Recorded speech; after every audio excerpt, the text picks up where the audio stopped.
Hey there, I'm Mark from Spectrum Pulse, and today we have from Charles Kelley, Songs for a New Moon. Alright, full disclosure, when I saw this album on my schedule, I was planning to maybe give it a cursory listen, but probably veto it. I might be the one person who still remembers Charles Kelley's surprisingly strong solo project from 2016, The Driver, which was generally fine, but snuck in its genuinely terrific title track and the stunning Leaving Nashville onto my list of my favorite songs of 2016. But then in 2020, Lady Antebellum changed their name to Lady A and mishandled the backlash so spectacularly that I was comfortable leaving everything associated with this group behind, including Charles Kelley. Maybe when you change your name to that of a known black artist, don't drag her into a 2-year-long trademark case because you and your label didn't Google well enough ahead of time. Now, the suit did settle in 2022, and Lady A's pretty much released squat ever since. So if this is the case where Charles Kelley wants to distance himself from that band that quite frankly never did enough to use him properly, I was just fine with that, even though there was going to be a stiff uphill battle and very muted expectations for anything he drops. So imagine my utter astonishment when I discovered that this solo effort is not country at all. Instead, Kelley decided to fulfill a colleague's assessment of him from nearly 15 years ago and make a full-on 1980s soft rock album that could easily fit alongside Phil Collins, Huey Lewis, Hall & Oates, maybe a bit of Foreigner, REO Speedwagon, and of course this era of Fleetwood Mac. And yeah, of course Charles Kelley covered Cyndi Lauper's Time After Time. That's almost expected. Now I will fully admit that a full-on 80s swerve is not special. Once I got past all the initial surprise, it made all the sense in the world, especially for someone like him. Unlike most of the overly slick pop throwbacks to the 80s, Kelley has the weathered vocals and the power to match the saturated analog synths, the flashy guitars and bass, the gated drums and drum machines, and of course the occasional splash of saxophone.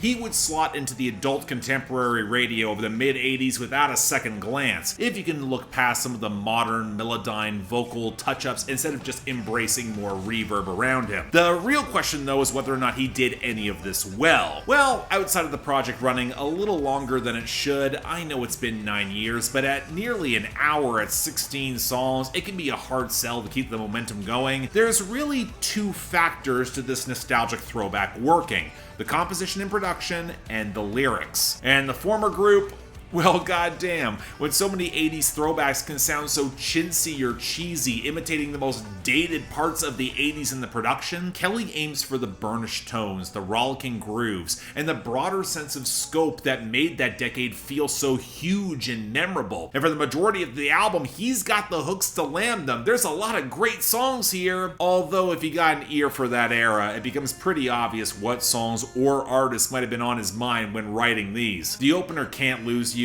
it's a Phil Collins song by way of Toto. The piano-driven Can't Be Alone Tonight and Look What We Did, they're cribbing obviously from the Richard Marx and Bryan Adams playbook. Angel Eyes feels like his attempt to make The Weeknd's Blinding Lights from 2020, which by extension pulls from Aha, as does Driving and Listening to Music, with a smattering of Bruce Springsteen of that era. How Gone, Take Back Goodbye, and Never Let You Go, they give me some serious Foreigner vibes, with the last grabbing a bit of a trace of George Michael, where on Photograph, he just does that outright. Then Lost in the Lonely with its watery acoustic groove, it's the most obvious Fleetwood Mac riff since Charles Kelley covered Southern accents with Stevie Nicks on The Driver, with Covering My Tracks with its sweet as hell guitar solo and the more of a yacht rock sound on Run not being that far behind. Full Time Fool, it really wants to be Michael McDonald. Look, you see my point with all these. Now, to Charles Kelley's credit, he's doing these really goddamn well. Give any of these tracks to the acts mentioned and they sure as hell aren't album filler. And you can argue that we are far enough away from the 1980s in 2025 that we're past any of the standard nostalgia cycle that comes for that decade, which really peaked in the 2010s. But if you know your soft rock, it feels more like Charles Kelley is proving that he can do all of these sounds rather than crafting his own uniquely that would sound like it would fit in that era,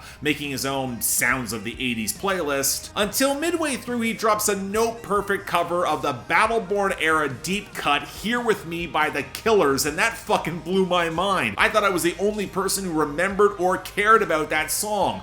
awesome! But sounds of the 80s playlist might be the best way to describe this project, more of a scattershot list, because when we get to the lyrics, I'm not gonna say they're bad or embarrassing, but when you set a high bar with The Driver or Leaving Nashville, even if you didn't write that song, the relatively familiar tales of love, misunderstandings, heartbreak, and reconciliation, they aren't laying any new ground. I don't see a lot of a thematic through line. Although carrying on from Lady A, you can tell these are stories written by adults for adults, tastefully mature where the masculine swagger feels largely earned, and Kelley is self-possessed enough to balance out the histrionics with more considered relationship decisions. Now this especially translates to the messier scenes on Lost in the Lonely, Full-Time Fool, Kiss This Thing Goodbye, or when he delivers a confident kiss-off on Take That Goodbye or How Gone, but the closest thing he actually gets to a country song on this album is driving and listening to music, and that's pure escapism in the musical experience, both text and metatext. And honestly, it also might be the best way to sum this project up. Once you're over the initial shock of Charles Kelley making a damn near no perfect 80s soft rock album, I wouldn't say it transcends any nostalgic experience or the source material, but there's so much polish and rock solid fundamentals that I really wound up enjoying it. Certainly more than anything Lady A has released in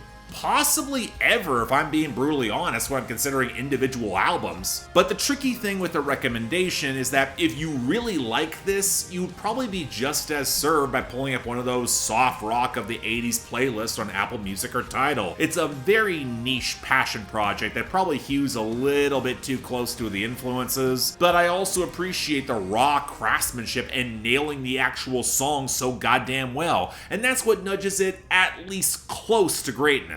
I can imagine this will be overlooked and it'll struggle to find a market altogether. Not surprising in 2025, especially with Kelley predominantly coming from Music Row. He had to go independent to put this out. But on Songcraft alone, yeah, I'm gonna say it. It's worth your time. If you haven't heard it, and you probably haven't, I'd say give it a shot.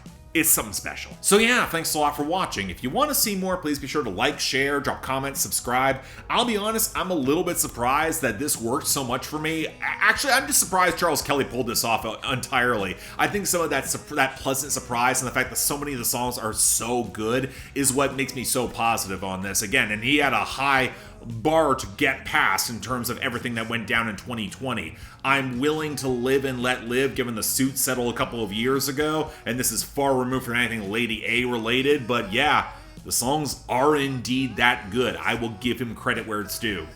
But beyond that though, anything else I might be able to do to improve my presentation, I'm all ears. And if y'all want to get involved in helping support the channel, get albums on my schedule when it reopens on Saturday, or hell, just yell at me on my Discord, link to YouTube memberships and Patreon is right over here. Don't feel obligated, tough times, I understand, but the option's available. I also want to highlight that currently right now we're heading up to my 12th year anniversary. So if you want to get an album potentially from 2024 for me to cover and vote on that, go to the posts that are currently on my channel page. You'll find it relatively easily. I hope to see you there. Until then, I'm Mark, you're watching Spectrum Pulse, and I'll see you next time.